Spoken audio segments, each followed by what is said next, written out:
Good evening and welcome to another installment of the New York Minute Sports Show. The Yankees lose a heartbreaker in the Bronx to the Dodgers. It's New York Minute Sports. It's New York Sports for New York Nuts. Don't forget to like. Don't forget to subscribe. Let's go!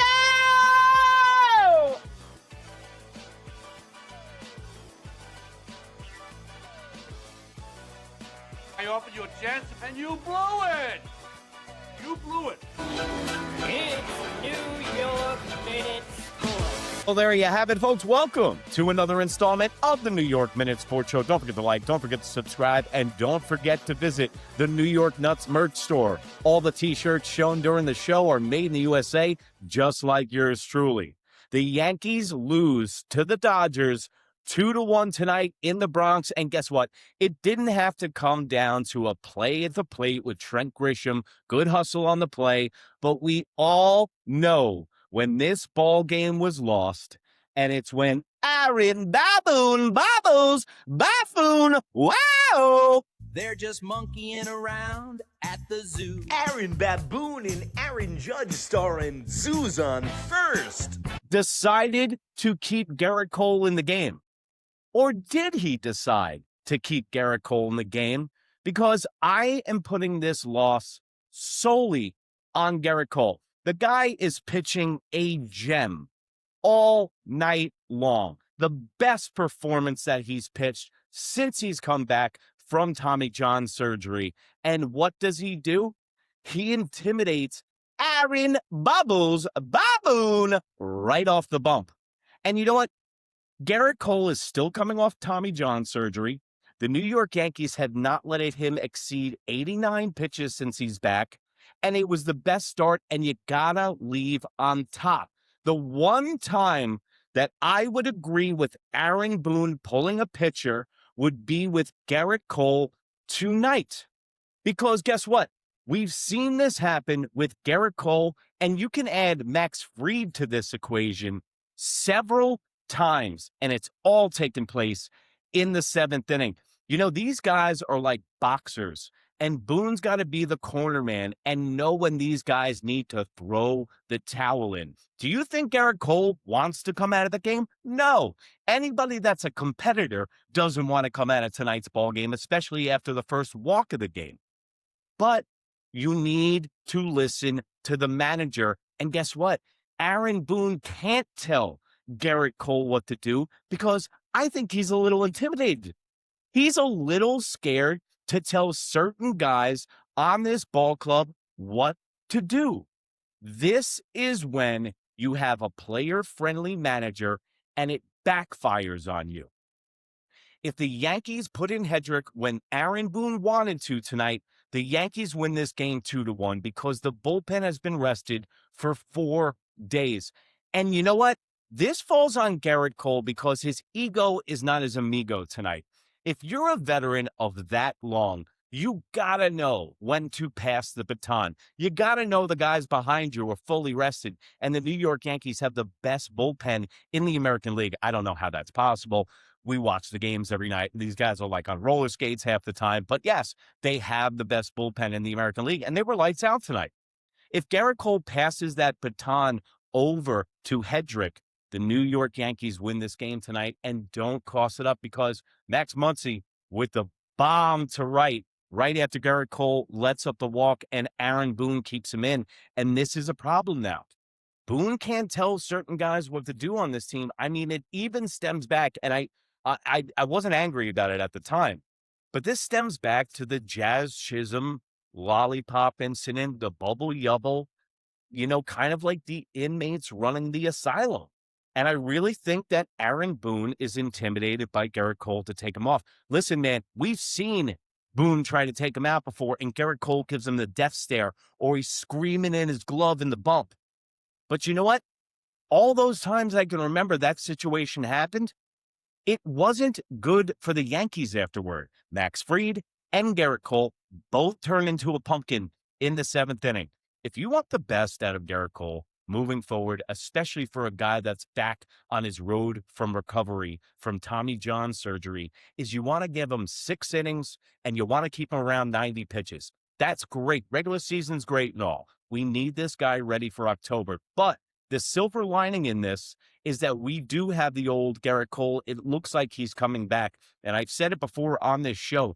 It looks like Carlos Rodon and Gerrit Cole both got back into game shape on the major league level. That's why Carlos scrambled eggs in my brain, chips in my elbow. Now I'm on the injured list, and it's a full Western omelet.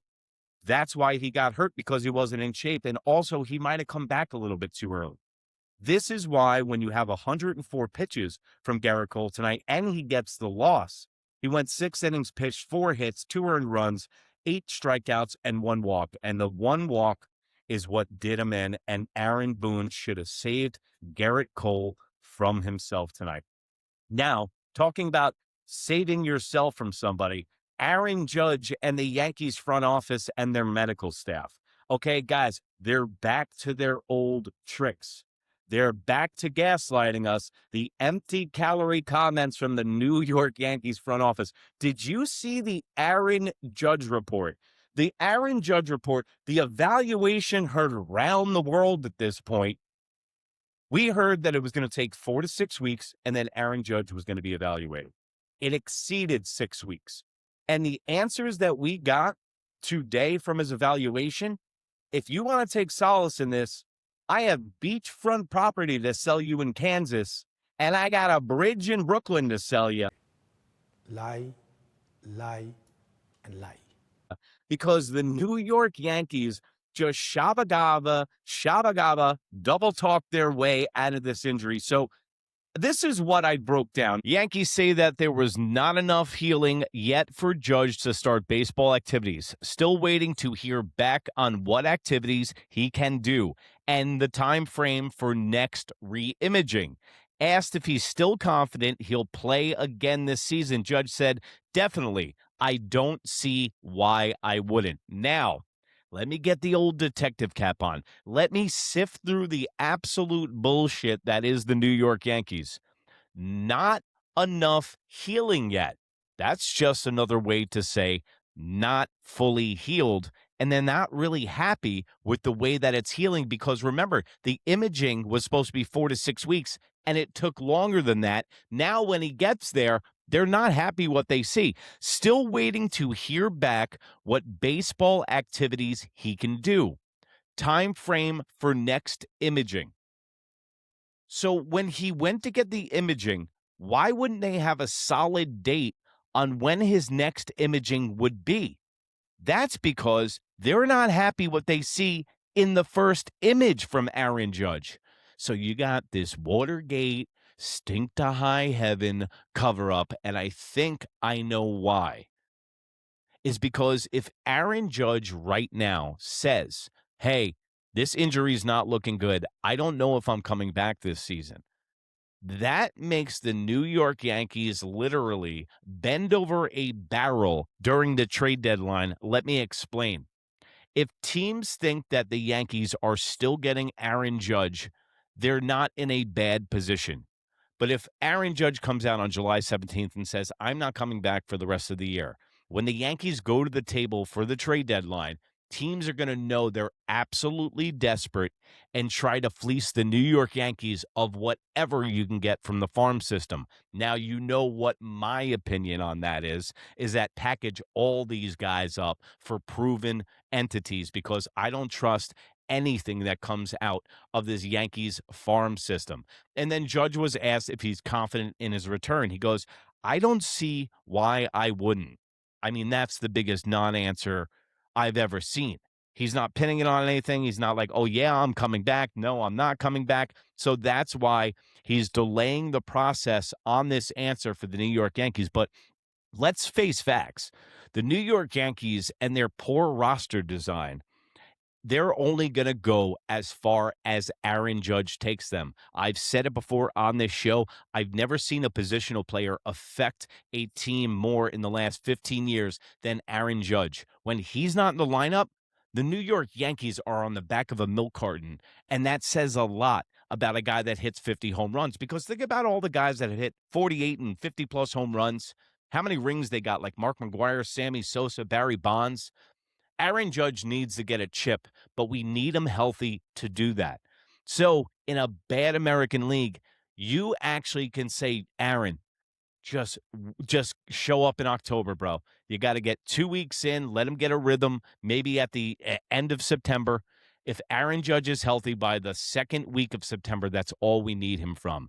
Get game reps and head right into October. Because the New York Yankees, even though they lost this game tonight to the Dodgers, and the Dodgers have our number now, you can't fight that one. It seems like we fight these guys real tough, and then there's always that one turning point in the game where the Yankees either shoot themselves in the foot, Aaron Boone makes a bad decision, or the Yankees forget how to play defense. And this was the game that the Yankees needed tonight, because I thought they were going to get swept coming into this series, but the Yankees could have stole one. And with Weathers going tomorrow, I hope the weather's bad. There's a tornado warning. Be careful. But I hope the weather's so bad that Weathers doesn't need to pitch. All right, because that guy's going to be demolished by the Dodgers if he goes tomorrow, because he has not been right. But also, I wanted to say thank you so much to Fanatics and to YouTube for yesterday at Fan Fest, guys. I had a great time at Fanatics Fest, met a lot of people, was in the YouTube creator studio, met a lot of people from the Fanatics company that's been sending me all that merch that you've seen, made a lot of good networking. So we're going to have some big news coming up for New York Minute Sports. We're going to be networking with some football, NBA, baseball. We're going to be branching out, trying to go countrywide, guys, because I know it's New York Minute Sports. It's New York sports for New York Nuts, and you guys have been here since day one, and I thank you very much. We got to see Roger Clemens. We got to see Roger from the press box. I asked Roger Clemens, by the way, hey, Roger, do you know how to get our starters on the Yankees more than 5 innings? He goes, yeah, good luck with that one, kid. Bro, Roger Clemens called me kid. I was like, I can die tomorrow and be a happy man. So if you're thinking about going to Fanatics Fest, absolutely go. I know that it's almost close to sold out. Show up early, guys, and bring baseballs. Bring stuff for people to sign. Sign up early for stuff. But guess what? If you're a diehard sports fan, love the WWE, love the UFC, and love memorabilia and autographs, that is your heaven, and it's in the Javits Center. This place is so big. You can't walk around it twice without walking 17,000 steps, and it was like every time I turned around, it was something new. So shout out to YouTube and to Fanatics. Thank you so much for having me as a guest. I really appreciate it. And guys, the people that watch this show, thank you for having me as a guest in your home every single night watching the New York Minute Sports Yankees postgame show. Have you become a New York nut yet? For $1.99 a month, you get twice the show for half the dough with Mike from Pudgy Boy Sports with a Z. And also, all the t-shirts shown during the show are made in the USA, just like yours truly. Click the beautiful blue link below and support the show, guys. Mention I'm going to be going live a lot more here on New York Minute Sports, so keep that notification bell on. And remember, if you can't be good, be bad, baby. Good night, Canada. Stop sending your smoke to the beach so I can tan. Bye. That's your boy. So You said he was. Goodbye. That's my boy. The